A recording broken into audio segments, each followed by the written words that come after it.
All right, so it looks like there could be more serious change going on in Cleveland with the Browns, man. Todd Monken and Andrew Berry got some tough decisions to make. This is going to affect both sides of the ball because this is a really good player.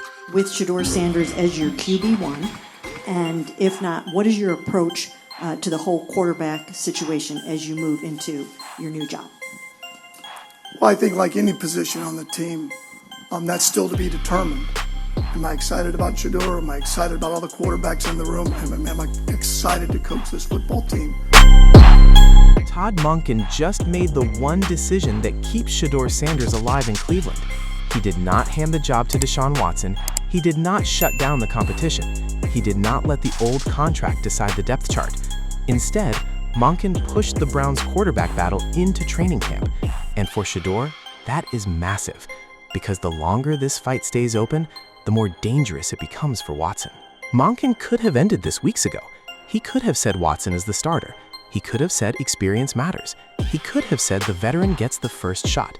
But he did not do that. And that tells you something. The Browns are not fully sold. They are still watching. They are still comparing. They still want to see what happens when the pads come on. Over the middle, it was a very simple 6-yard in route. Yeah. Shedeur was strumming the guitar and dancing around and high-fiving everybody in sight. And I thought, that I'm going to read that is between segments he was told on this play, you take this instead of chucking it down the field and hanging it up. This is why the decision is good for Shedeur. He does not need the job handed to him today. He needs time. He needs reps. He needs a fair field. If the Browns named Watson now, the competition would basically be over before Shedeur got his real chance. But Monken keeping it open means Shedeur still has a path. And that path matters because this is not just a quarterback competition. It is a roster decision. Cleveland has Deshaun Watson, Shedeur Sanders, Dylan Gabriel, and Taylon Green in the room. 4 quarterbacks. That is not easy to carry into the season. At some point, somebody is going to lose reps. Somebody is going to lose standing. Somebody may lose a roster spot. So when Monken refuses to lock the depth chart early, he is basically saying the field still gets to decide. Is neither one of these guys is consistent enough to take the reins of this. That we're going to be going, and I don't know if he can make a decision like he wants to after that minicamp. We might go. I think there's a good chance we're going to go into training camp with a quarterback competition. I don't think we're going into camp with number one guy. That is where Shedeur has the advantage. Not because he has already won, not because he is perfect, but because he gives the Browns something they still need. Upside, a real unknown, a young quarterback who already has game experience and now has a full offseason inside Monken's system. Watson has the contract, Gabriel has draft status, Green has athletic tools, but Shedeur has the spotlight and the momentum. And momentum is dangerous in a quarterback battle. Once a young quarterback starts stacking good days, the whole building feels it. Receivers feel it, coaches feel it, reporters feel it, fans feel it. That is exactly what has been happening with Shedeur. Reports out of Browns practice have talked about him improving his reads. They have talked about him getting the ball out faster. They have talked about his comfort in the offense growing. That is not hype. That is development.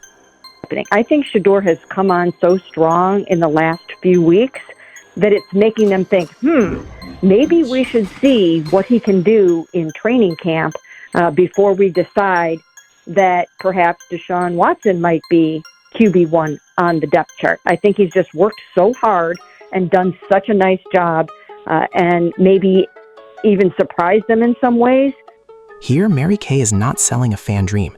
She is talking about what she saw. Shedeur got better in the exact areas quarterbacks have to improve. Progressions, footwork, timing, operation of the offense. Those are not small things. Those are coach trust things. And if Shedeur is gaining trust, then Monken's decision to wait becomes even bigger. Because now Watson has to prove he is clearly better. Not just older, not just more expensive, clearly better. That is the pressure. If Watson looks only slightly ahead, the Browns have to ask a hard question. Why choose the veteran with all the baggage when the younger player is improving right in front of you? This summer, Todd Monken said, and I quote, "Sure, I think it's an open competition. I don't get why it wouldn't be an open competition. I don't mean that saying it harshly. I don't think there's enough film over the last couple of years, one way or another, to say, boy, we have our starter at quarterback yet, whether internally or externally." That is the real battle. Watson is not fighting Shedeur from his Houston days. He is fighting Shedeur right now. And right now, the gap is not as comfortable as some people expected. Watson still has talent. Nobody should deny that. But talent from years ago does not win today's reps.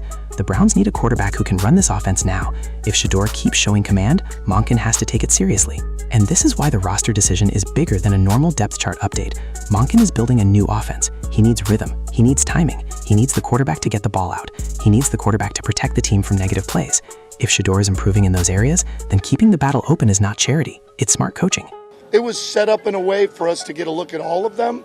The plan was to have Shedeur have a few more reps, but to let Deshaun and Shedeur both have reps with the ones. It'll change each day. Each day we're going to change that to get a look at our guys. We got 3 days to get a great look at those guys. That is what makes Monken different in this situation. He is not letting the outside noise name the starter. He is not letting fans name the starter. He is not letting Watson's contract name the starter.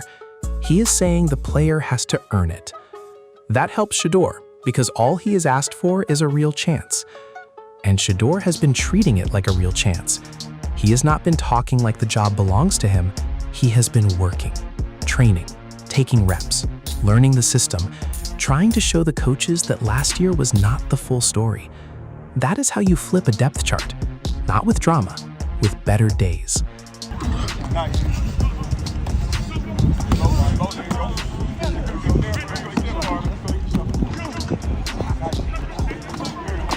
That work matters, because training camp will be different.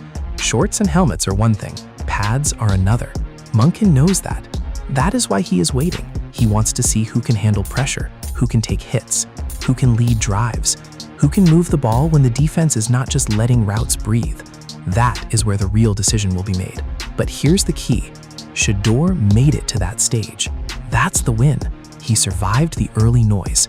He survived the trade rumors. He survived the idea that Watson was already the guy. Now he gets training camp. And if he wins days in camp, the Browns media conversation will explode again. I think the Browns are kind of cornered. They don't have a choice but to start Shedeur Sanders. That's kind of my 2 cents here, and that's a tough way to start as a head coach. That is where the pressure goes next. If Shedeur looks good in camp, Monken cannot hide behind patience anymore. The locker room will know, the media will know, the fans will know, and Watson will know. The Browns will have to choose between the old plan and the player who is earning it in front of them. This is why Monken's decision is good for Shedeur. He did not make him the starter today, but he gave him the one thing every young quarterback needs, a door that is still open. Now, Shedeur has to walk through it. The Browns can talk about contracts. They can talk about experience. They can talk about the depth chart. But when training camp starts, none of that throws the football. None of that reads the defense. None of that moves the chains. That is on the quarterback. And if Shedeur keeps improving, this roster decision could turn into the moment the Browns realized their future was already in the building.